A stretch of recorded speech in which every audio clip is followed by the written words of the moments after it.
नमस्कार, आप देख रहे हैं आप दी टुडे और मैं हूं आपके साथ वैशाली। आइए रुक करते हैं आज की खास खबर पर।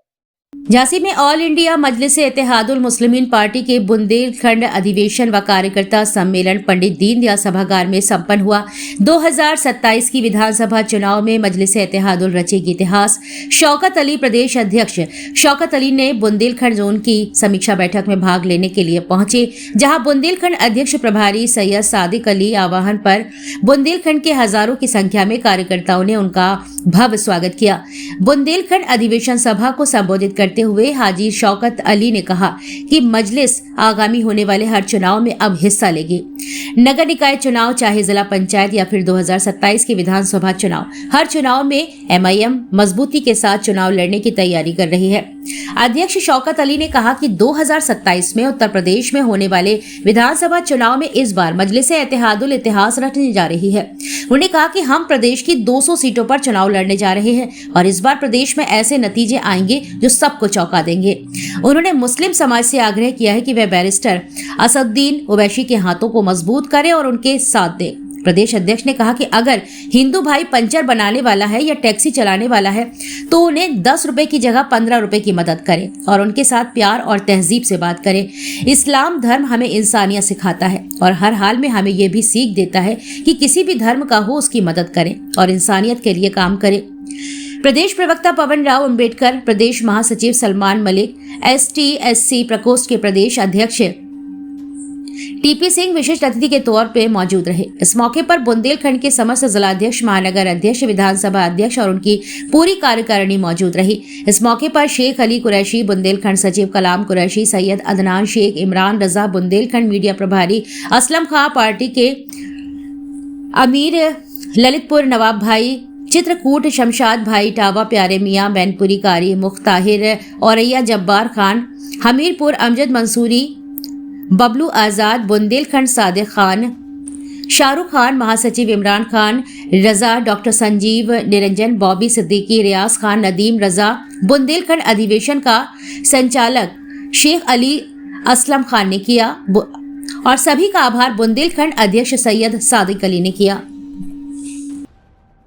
पूरे उत्तर प्रदेश में नहीं, पूरे भारत में मजलिस-ए-इत्तेहादुल मुस्लिमीन से बड़ी तेजी से शोषित वंचित समाज जुड़ रहा है और बैरिस्टर असदुद्दीन ओवैसी साहब, जो हमारी पार्टी के राष्ट्रीय अध्यक्ष हैं, उनकी नीतियों से प्रभावित होकर के आज बड़े पैमाने पर लोग मजलिस-ए-इत्तेहादुल मुस्लिमीन के साथ जुड़ रहे हैं।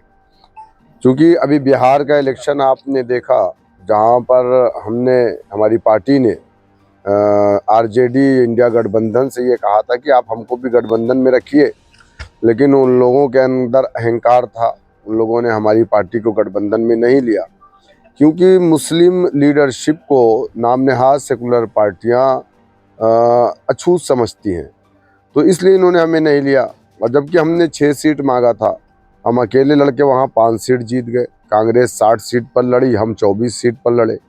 कांग्रेस 6 सीटों पर जीती और हम 5, जबकि 1 सीट हम बहुत कम अंतर से हारे, 350 वोट से, एक 5000 से। तो हमारा सब मिला जुला करके परफॉर्मेंस कांग्रेस से बेहतर रहा वहाँ पर हमारा। उसके बाद आपने देखा कि महाराष्ट्र के इलेक्शन में भी एक गैर मामूली कामयाबी, हम वहाँ पर एनसीपी से और मनसे से बड़ी पार्टी बन करके आए महाराष्ट्र के निकाय चुनाव में। अब उत्तर प्रदेश की बारी है।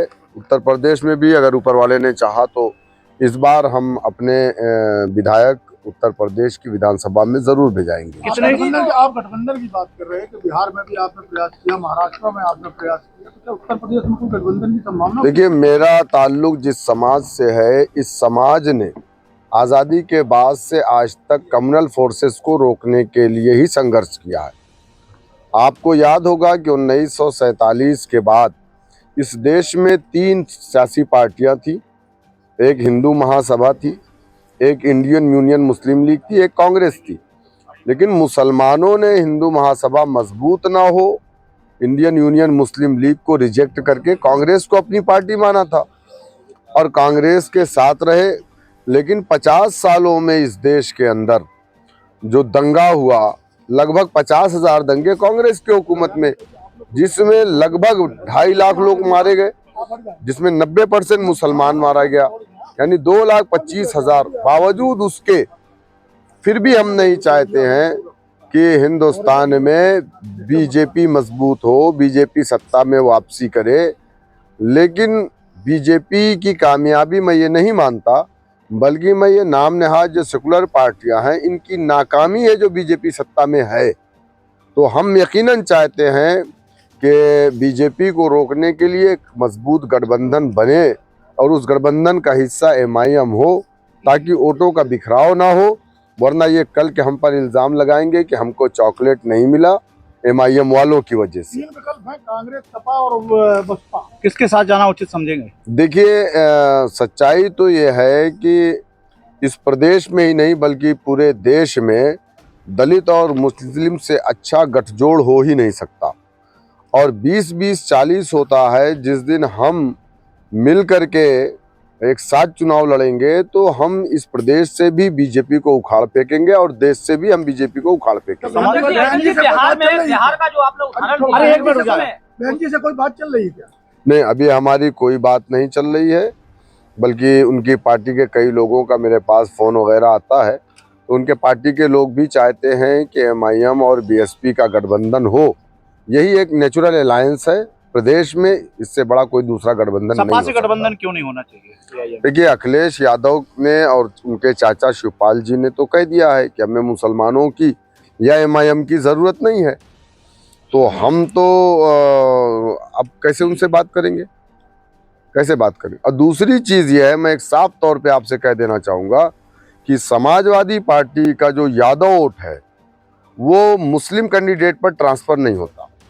अगर आप पूरे प्रदेश में देखेंगे तो जो भी मुस्लिम एमएलए हैं वो जहाँ से जीत करके आए हैं वहाँ मुसलमान 40% है, 45% है, 62% है, 50% है।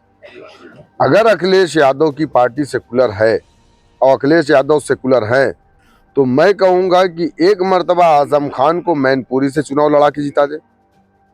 अखिलेश यादव के भाई जाकर के आजमगढ़ से चुनाव लड़ते हैं, मुसलमान वोट डाल के जिताता है। बदायूं से जाकर के चुनाव लड़ते हैं, उनके भाई एक चचाजाद शिवपाल जी के बेटे, मुसलमान वोट डाल करके जिताता है।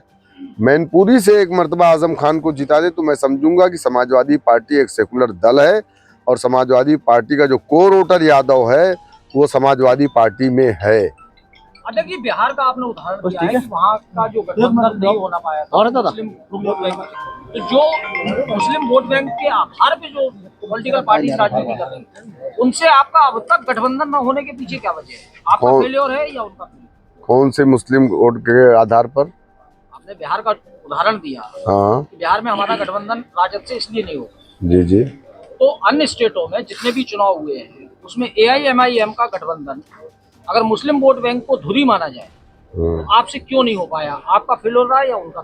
नहीं, देखिए, मैंने आपसे कहा ना कि ये जो नाम नहाज सेकुलर पार्टियां हैं ये सियासत में मुस्लिम लीडरशिप को अछूत समझती है। हम कभी भी नहीं ये चाहते कि हम अकेले चुनाव में जाएं। हम नहीं चाहते कि सेकुलर वोटों का बंटवारा हो, मुस्लिम वोटों का बंटवारा हो।